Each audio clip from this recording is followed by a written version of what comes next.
Welcome back or welcome in. My name is Brittany and you've reached my channel Brittany with Love, where we discuss all things music related. Today you're tuning into the monthly recap where I give my reviews on the latest releases. Multiple albums are released every day, so if you don't see your fave's newest release in this video, please leave their name and album title in the comments and you may see it be reviewed in a future monthly recap vid. If you want to be up to date on all the latest releases, just hit the subscribe button now and that way you'll be notified anytime I upload. And if you're feeling nice today, drop me a like real quick, and if you want to help my channel grow, please share this video with a friend. It'd be much appreciated. Alright, let's get into these reviews. Alright you guys, I hope your August was good. August is my birth month. I'm always on the hunt for okay, what are the albums that represented this year of life? But anyway, I was having a good August. Hope you were having a good August. If not, I hope you found some good albums anyway. Alright, let's get into it. I gotta be honest. When Man Child was released, I was not a fan of it. It was the first song since Emails I Can't Send 2022 where I did not like a song from Sabrina Carpenter. Then came Tears, and I still was like, oh no, what is happening? I don't like this song either. But then we got the full project and we got to Sugar Talking, and then my mind completely switched on the album and I started tuning in just a little bit more. Man's Best Friend could be described as a pop melodic comedy album with an exploration into country music, where she's always hoping for the worst on the men who have wronged her, her inability to let go of them even when she knows it won't work out, all while reminding men to just be more forthcoming in their intentions. Sonically, this album feels very different from the rest of Sabrina's discography. So for long-time listeners, you could either find something new to love or you'll be completely put off. For new listeners, you will definitely get a lot of personality from this album. It's practically oozing with charisma and wit. My favorite songs are Sugar Talking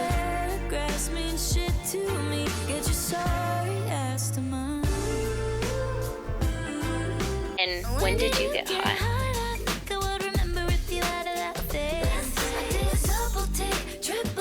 They say in order to move forward, you must face your past. And that's exactly what Conan did in this album. He details a formative relationship, one where his partner was keeping his existence secret. He's noticing this pattern with a lot of his past partners. They all have underlying qualities that remind him of his abusive father. Sonically, I feel like Conan does the modern day rock ballad very well. Whether it's blown out and extravagant like in Found Heaven, or it's modest with a few big moments spread out like in this album. My favorite songs are Class Clown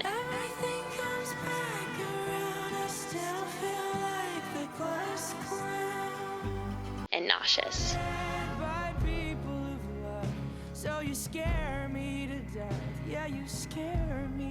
Serving vocals and a story. Talking about manifesting and hard work has got her to a point where she feels so grateful for. And she just talks about that gratitude, what it means for her. Only 5 tracks, so this would be a nice smooth introduction into her discography. Sonically, this album feels like a jazz-inspired hip-hop album, both vocally and melodically. My favorite songs, Bad Brain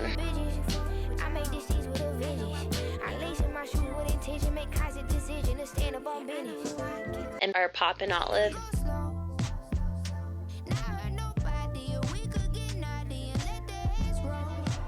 Heartbreak album for sure. It felt like we were repeating the same sentiments but not really evolving story-wise or melody-wise. I don't know. I got kind of bored listening to this album. So I'm currently not rushing back to it. I did not find any songs that I saved to my library. So if you guys feel very passionate about this album or you did find a song that you did like, please let me know which song it was so I can go back and check out those specific songs. Oh no, step aside you guys. The Toxic Lover is coming through. Megan Fox, you can do better and you will do better. Jokes aside, I do hope that MGK is really taking his health seriously this time around, both mentally and emotionally. In this album, he reflects on his mistakes, speaks on his rehabilitation process, and his desires for getting better for himself and for his daughter. Not rushing back to this album, but I did save the song Outlaw Overture.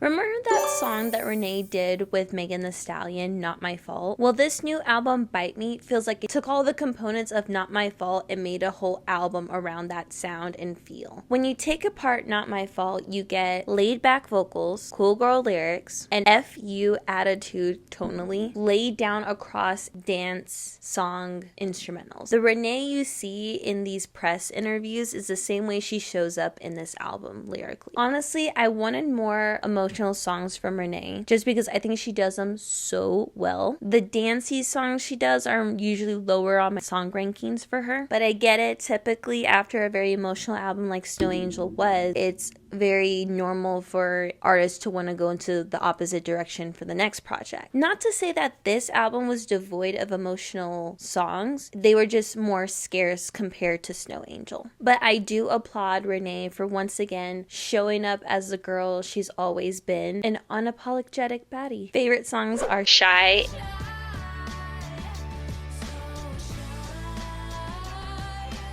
and I Can't Have You Around Me Anymore. I said in my Pink Panthers reaction that I thought she had the girliest singing voice I ever heard, and then I heard Black Star. She is holding the prize right now for girliest singing voice, and I love it. And they actually have a song together, her and Pink Panthers, on this album, a collab I didn't know I needed until I heard it. If you are a fan of Renaissance by Beyonce, specifically the songs Move, Heated, and Energy, then you will definitely like this album sonically. This is a full dance party, no stops, very explicit. Favorite songs are SMO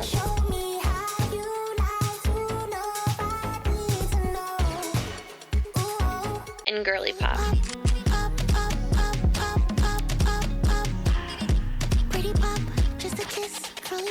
Sonically, love this album on first listen. And then on second listen, and I started catching lyrics, oh my gosh. It became a whole vibe after that. This is a heartbreak album where Mariah describes overlooking red flags and being let down by her partner time and time again. A tight 10 songs, only a 35-minute play. This could easily be a future classic if enough ears got on it. It's feeling like a no-skip album. Also, I adore this album cover representing Mariah as a toy soldier in the face of love. My favorite songs are More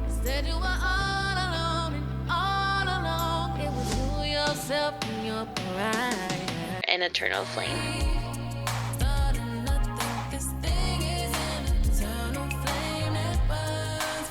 Laufey gives old school vocals and instrumentation with modern day slang. I feel like I stepped into the musical score of an old black and white movie with this project. She details the curse of being a lover girl while also poetically describing the downfalls of being a woman. Favorite songs are Lover Girl. What a curse it is to be a lover girl. And Too Little Too Late.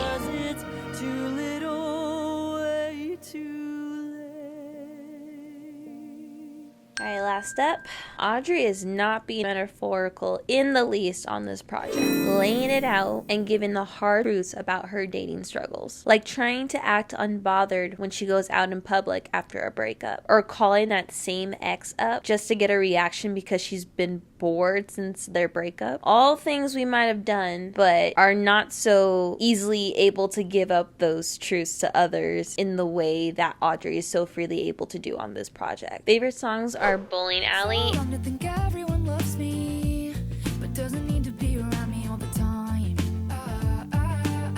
and Phoebe.